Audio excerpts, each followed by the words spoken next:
In a world that moves fast and forgets easy, veterans, after they take off their uniforms, coaches, shaping tomorrow's leaders today, volunteers, choosing service over self, everyone has a story, and most of them exist because they kept trying. These are the stories, so they are not forgotten. My name is Bill Lau, and this is Semper Try, because trying beats quitting. All right, welcome to Semper Try. This is episode 13. Ooh, 13. 13. Hopefully that's right. Episode 13, Deanna Olson. So we have Deanna here. She's not a veteran, but we're talking to volunteers, and I really want to talk to her. She started a nonprofit in your father's name. Yep. And it helps veterans. So Yes. Tell me more why you wanted to start this, what your father did, how he inspired you, stuff like that. Well, okay, to start off, I would say just how he inspired me was he's the most inspiring person that's been in my life, marginally, like by a huge degree. So, when he passed away, it was just such a shock to my family because he was a very hardworking man. He really was the quintessential farmer who did everything himself and worked very hard, and on top of, the extra farming and then his job at Camp Ripley that he worked at for 51 years. Oh, wow. So, he was a very dedicated man. And that tells you that just by saying working somewhere for 50 years. I mean, that's so rare. You don't hear that anymore. No, you don't hear that anymore at all. And he was just so committed. And, even when things were difficult, he worked roads and grounds for years and years and didn't even become a supervisor until like 46 years into his service. And to just have that dedication, I mean, that's such a role model to myself and my sisters. And he was a dad of 4 girls. So, and he was Poor guy. he was the ultimate girl dad, though. Ultimate girl dad. And so, again, like why he was so inspiring is because he treated us like we have a farm to run and we work hard. We work hard and we play hard, but first we work, first we commit. And that in of itself, I would watch him growing up, like, things would be broken down at our farm. He'd be fixing them left and right. And so getting hours and hours of work done, getting up at 4 o'clock in the morning to go to camp. And then if a neighbor called and needed help or needed him to bail their field of pay, guess who did it? He was there to help. Yep, he was there to help always. And he may not have had, the money resources, but he always had sweat equity. And that really came forward into myself and my sister's lives. Like we still are like that. Every once in a while we'll have that family call, the sister call we call it, where we're like, why do we do this? Like, what are we doing? We're just like working harder, not smarter almost, but it feels good to us to be able to do that. And when my dad passed away, that being such a shock of having such a role model in our life, leave us, we wanted to be able to help others. But we knew, with us being our own families now, and my sisters live in Wyoming and I'm here in Minnesota, like, how could we help people in an outreach type of way? And outreach is hard because you have to still kind of be able to live in your nucleus, but extend yourself beyond that to reach people where they are. And when I worked as a case manager, one thing that was always so hard for me was restriction. I would always bump into boundary. Like, wait a minute, why can't we do that? Why do we have to have that income guideline given this situation? Or could we make an exception for the grant given their circumstance? Yes. And that was just mentally, I would say that was the hardest thing for me as a case manager when I was doing that in my younger years when I first started out in, my field. And I thought, I'm like, well, I'm going to do this with my dad. And we started a scholarship, which I'm a gym owner. I'm a personal trainer and do physical therapy, and fitness and exercise has always been very important to me in my life. And so I do that professionally. So I thought, let's do a 5K. As you know, you love running. Right? Yeah, love running. Thank you. Love Thank running. you. Someone watched my video. He loves running. And he's going to run this year. No, I'm just kidding. Maybe I'll walk it. We actually encourage walking, rucking, or running, or just attendance, truly. Yeah. So this past year we had the walk, ruck, run at Camp Ripley, and it's in my dad's favorite road. So he loved the DePark Woods Road. If you've ever been on it, those of you who are listening, if you've been on it, you know what the road is. It runs the Mississippi riverbed all the way down and around, and then when you come up over to the main, like where they have all of like the like electro energy panels over in camp. And so you miss all of that because all of that's kind of an eyesore, and it has like just the beauty of the woods. It's been untouched other than this road.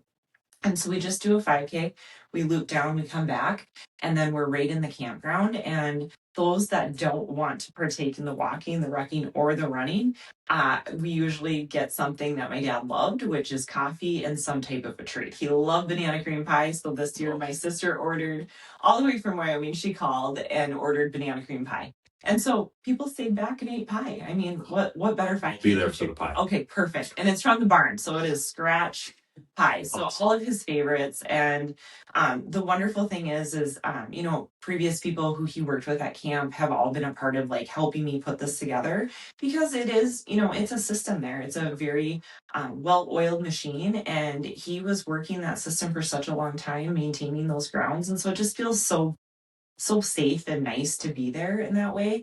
And then to have his coworkers that worked with him for years and years, that he mentored, that literally grew up, and he watched them grow up into the young men that they are now. And now they're working the job that he had. I do have an individual that is a veteran himself that helps me with the project. And he, like my dad, also lost his arm in a farming accident. So just a lot in common there, a lot of connections, because you know, just doing this world with 2 arms and 2 legs is one thing, but being able to do everything that he did with 1 arm is I didn't know that. Yeah, so he lost his arm in 1969 in a farming accident on Valentine's Day. So it's coming up, his anniversary of losing his arm. And I know it sounds so weird. Only amputee families would like say like we have an arm anniversary, but we have good like loss of arm humor. So the ironic part was that himself, so my dad and this friend that still works at camp, still farms his farm, and then helps me with this project. My dad lost his left arm, but Jamie lost his right. And so they always, you know, they always had good humor, because if you don't have humor, what do you have in life? And that's the way my dad lived his life. I do remember that, because you told me they could share a pair of gloves. Yeah, they were glove I do brothers. So there you go. Yeah, so the joke was at camp for the longest time, my dad just had bins and bins of right-handed gloves. And I mean, our basement was just full of them, because they'd get gloves, they'd get their jackets, you know, all the neon stuff that they would get from Camp Ripley, all the construction worker looking stuff. And we just had bins and bins of right-handed gloves. And every once in a while, my dad would just, you know, send a big bundle of them out to my brother-in-law out in Wyoming, just as a joke, like, haha, here's some right-handed gloves. I mean, it's just so silly. But then when Jamie and my dad were working together and they both were left and right-handed amputees, the joke at camp was, well, we only have to get 1 set of gloves for 2 people. Like, we're going to save the government some money. Nobody ever said that. No, nobody ever says that. But I mean, it was just their funny joke. And so, but it's just those like little things that, you know, only you can laugh at when you're thinking about just those fond memories and how, yeah, unique humor, I guess. So yeah, the walk for this year, for 2026, is scheduled September 26th. So we already have it on the books. We're hoping for, just again, like, it's a family oriented day. My family comes, just different cousins of my dad that are still around in the area have came. My sisters have came back from Wyoming. We've had multiple states involved being able to come, and that's just been a blessing in and of itself. And people who worked at camp with my dad, veterans that we've helped as well. That has been also a thing that we've encouraged, that if we've been able to help you, that, you know, come back, pay it forward, show another veteran the way. Recently, right before Christmas, we had a veteran who actually applied through a service provider, that they were receiving mental health services from that provider. But when I reached out to the veteran after she sent in her application, we actually realized that she wasn't having necessarily a financial hardship toward her mental health services. It was more or less because due to her TBI, she had to have an ADA compliant bathroom. And when she needed to have that ADA compliant bathroom, she didn't have the funds for it. And because of her being able to still work, she actually didn't qualify for any of the grants either. So again, it was just that little window that, well, if then you could qualify for that.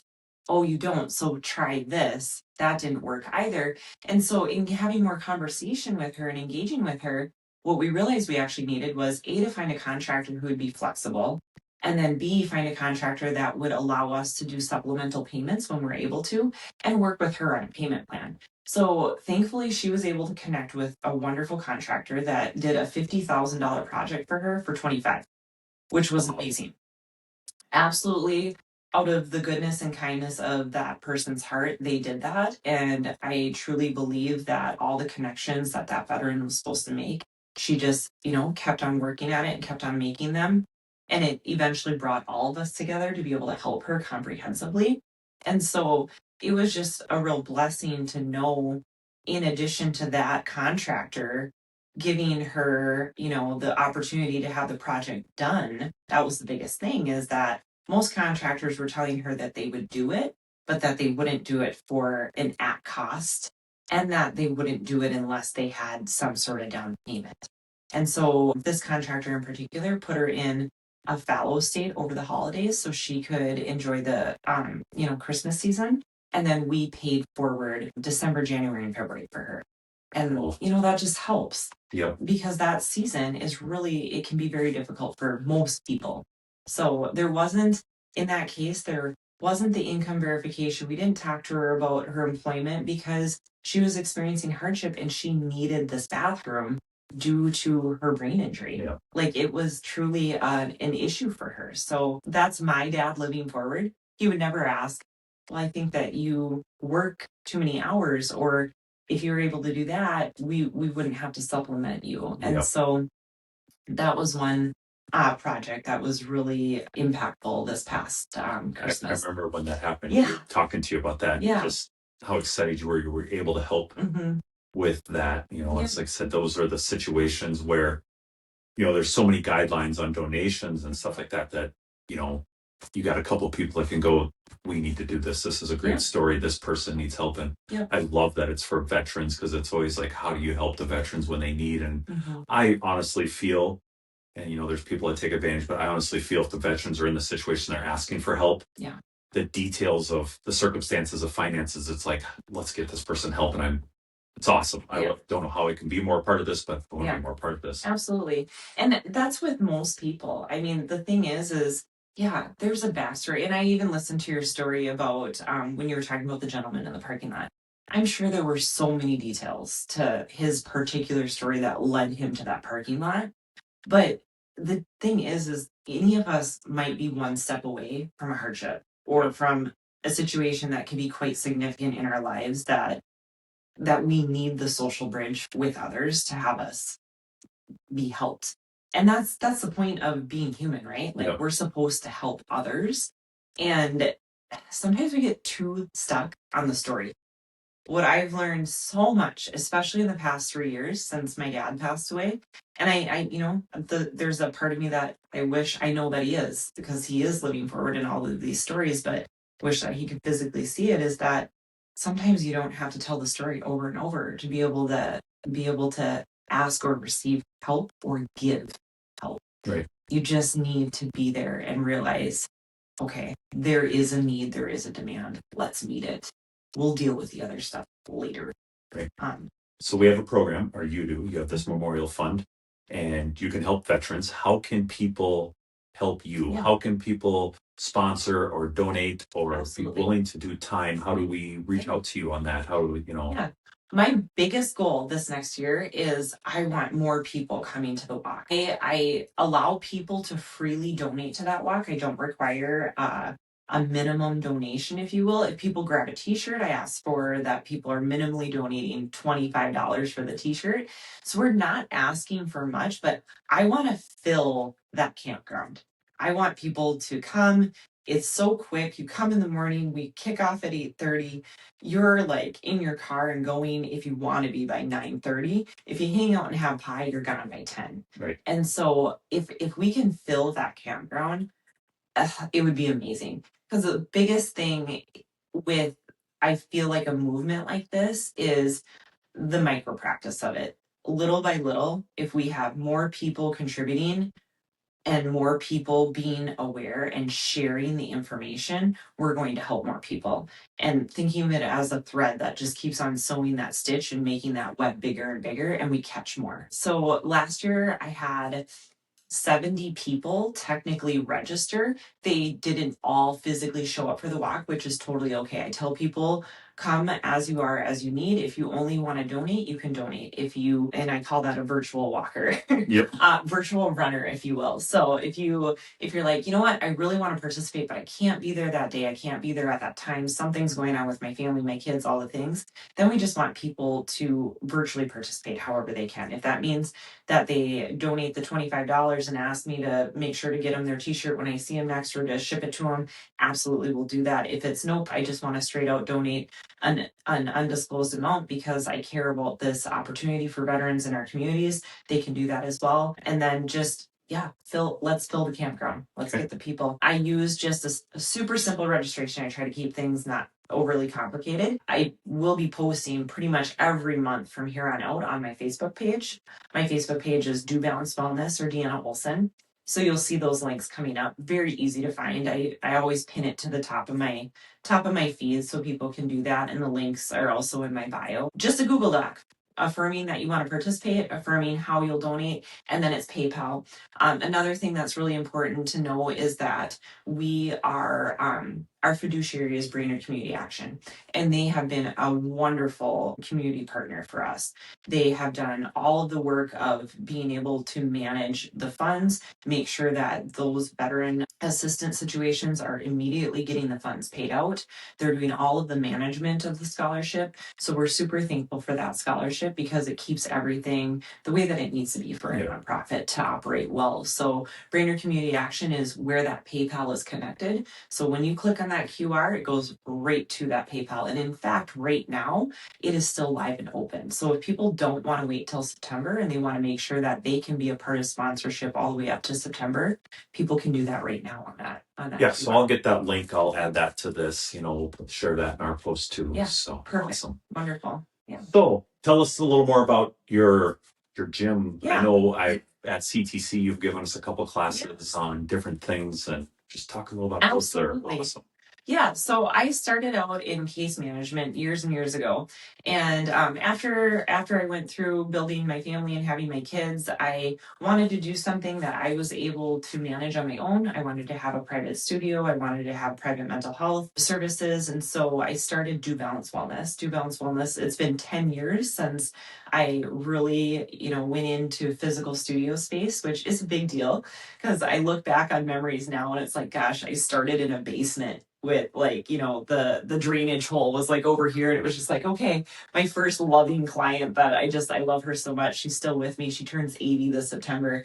She's been with me all the way from basement days to renting in town to going to the studio to that studio to where we are now.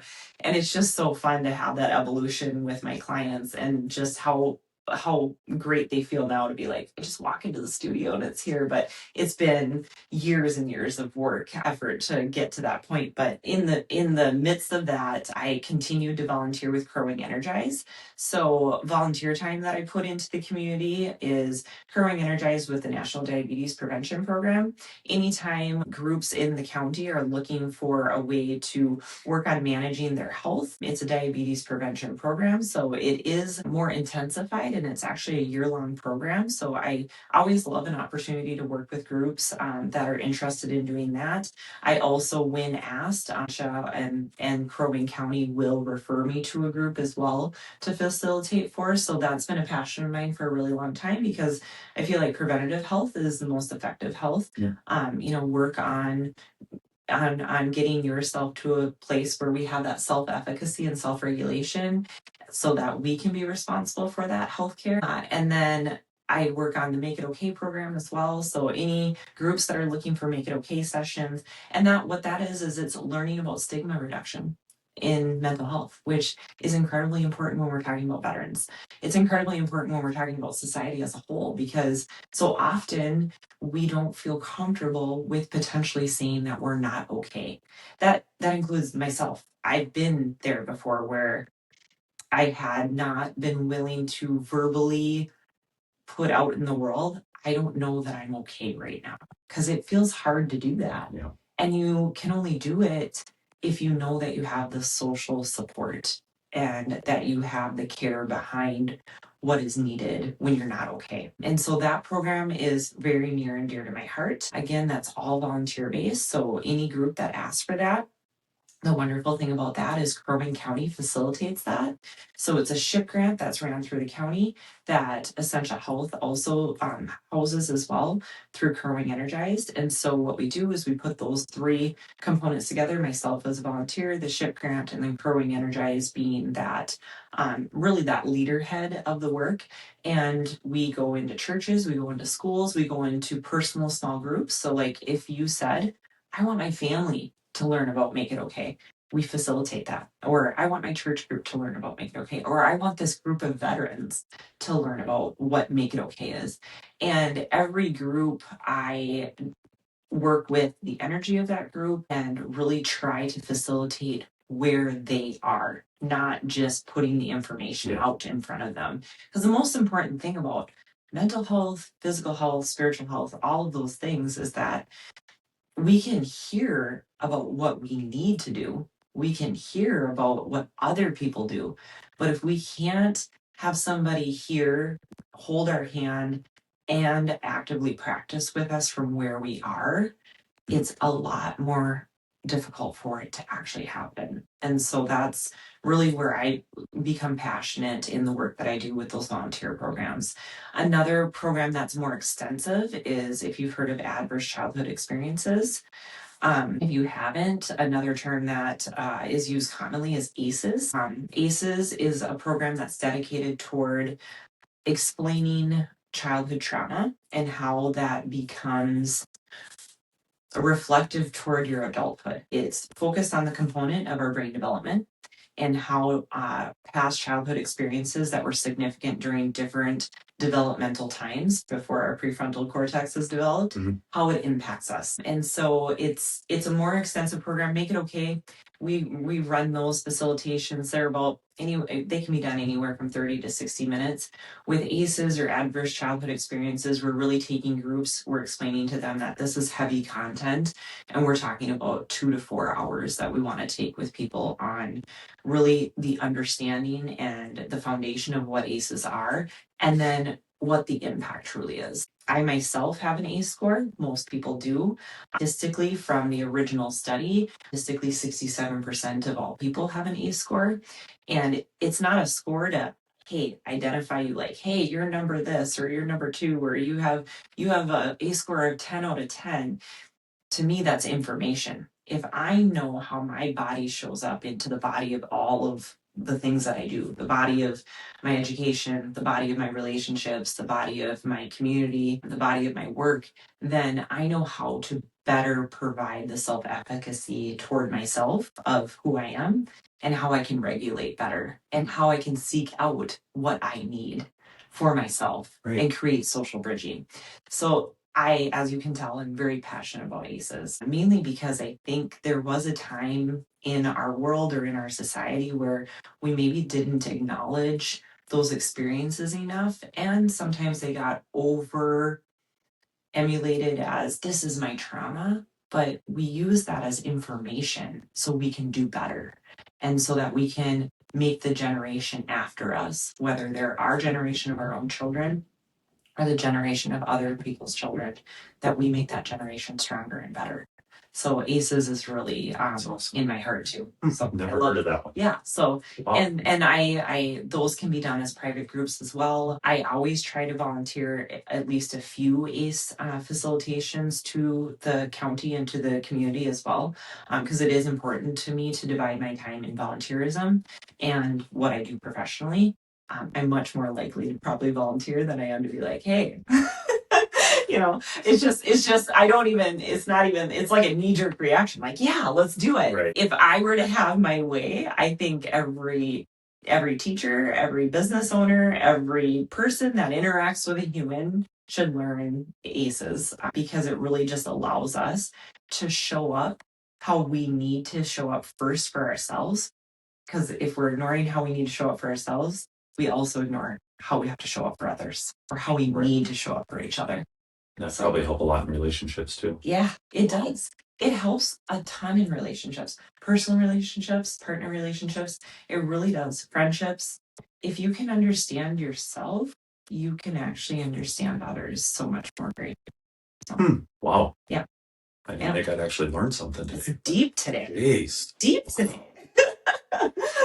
Something's coming in the chimney now. What is it? Claudette's a squirrel. Wow, you threw me off. I don't even know what to say after all that. Oh man, I left you speechless. Yes, you did. That's awesome. I actually I'm gonna look into that one more. Yeah. I want to know. Yeah. Now you got me intrigued. I want to learn this one. So yeah, and yesterday I actually had a special half-day work retreat group that I facilitated for Crow Wing County, and that was incredibly special as well, because even when you're trained in that information, and even when you're doing it day in and day out as a professional, most times we can lose ourselves in that, in our professionalism, right?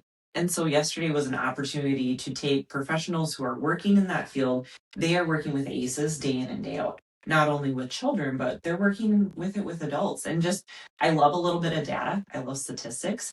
Minnesota itself, of our state population, and they use the Minnesota State Survey for this, which is a good way to get data, because they interview, or they do that on the Minnesota Student Survey for 8th graders, 9th graders, and 10th graders.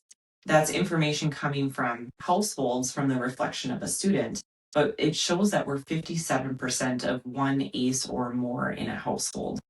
And the state average is 46%. So Crow Wing County is at 57. The state of Minnesota is 46. So to me, we're not at the national level of 67%, but I still feel we're over 50 and we could do better, right? So protective core systems. And you talk about this with your volunteerism, like you're wanting to be able to connect and know coaches and people who want to get out in the community and work with our youth and work with adults. And those are core protective systems. Being able to talk to an adult, how many students actually report back that they feel comfortable or feel that they have one caring adult in their life that they can go to. And if there's one thing that we could tell people to do, even if they never learn a thing about ACEs, it's to be a caring adult in someone's life, especially a child. But we all have a little bit of an 8-year-old inside of us. And if you can be a caring adult to another adult, that works too. Yep. I'm going to 7, maybe not here for myself, but yeah. 7, you're going to go 7. Yeah. Okay, I always say 8. Nice. Like every once in a while, my 8-year-old self comes out and I'm like, oh my gosh. Switching gears a little bit. Yeah. Something I saw interesting. I see you're teaming up in February with another one of my friends. Yes. Julie. Yes. She's actually hoping to be one of my next interviews because she's got an awesome Navy story. She does. I try to tell what she told me, but I won't give you any hints because it's great. I want it to come from her again. But yeah, so like, yes. I mean, acupuncture and all that other stuff too. I mean, it goes with everything you do. So that's so awesome to see. Just with her. Okay. Yeah, she's fantastic. I'm excited for you to interview her. I play volleyball with her every Wednesday. Okay. She is one of my really good friends, actually. Perfect. So like above and beyond good friend. Yeah. Julie is, or whatever. We've been playing volleyball for many years. Yeah. Stuff, and her kids will watch my dog, and she's babysit my kids. So I know Julie really well. I told her I was visiting with you today, and I said I'm going to be on Bill's podcast for the first time. I've never done a podcast. And she's like, I love Bill. But she had showed me her picture of her volleyball injury. Oh, yeah. I mean, I said, I'm like, what kind of volleyball league are you in? So was it you? No, it was the other guy. I'm like, normally it would be me climbing into somebody and taking them out, but I didn't even know what happened. And she showed me like, because I was gone one week. Yeah. We were gone or whatever. And the second week I'm like, what happened? She's like, well, that's when me and Jason ran into each other. And I'm like, I knew you two ran into each other, but I didn't realize anybody got holy buckets. Right. And then there's fractures or tears, and she's telling us all this stuff. I know. It's like, but so nonchalant about it. Yeah. No, I'll be fine. I'll be fine. We play tonight. Yes. I'm playing. I'm like, yep. Because she kept score for us last week, and you could just see her chomping at the bit. And we weren't doing that best. And we're like, we needed the extra person. And it was just like, yes. I'm like, and then we have a nurse in our group that's an RN, and she's like, you shouldn't play. You haven't had the MRI. And I'm like, keeping my mouth shut. I'm like, we could really use her. But yes, don't hurt yourself. Worms. And then I know how Julie is. She can be like, you can chop her foot off, and she can, I can still play. Yeah. I'm good. I'll be okay. You know, yeah. She pushes too hard. And to speak to her work ethic, she has done that numerous times. So she has participated in my women's retreats, and she has came and done group or community acupuncture for my women's retreats, where she's done 6 women at a time doing it's so amazing. I mean, and if you know her, if you don't know her, you need to. Yeah.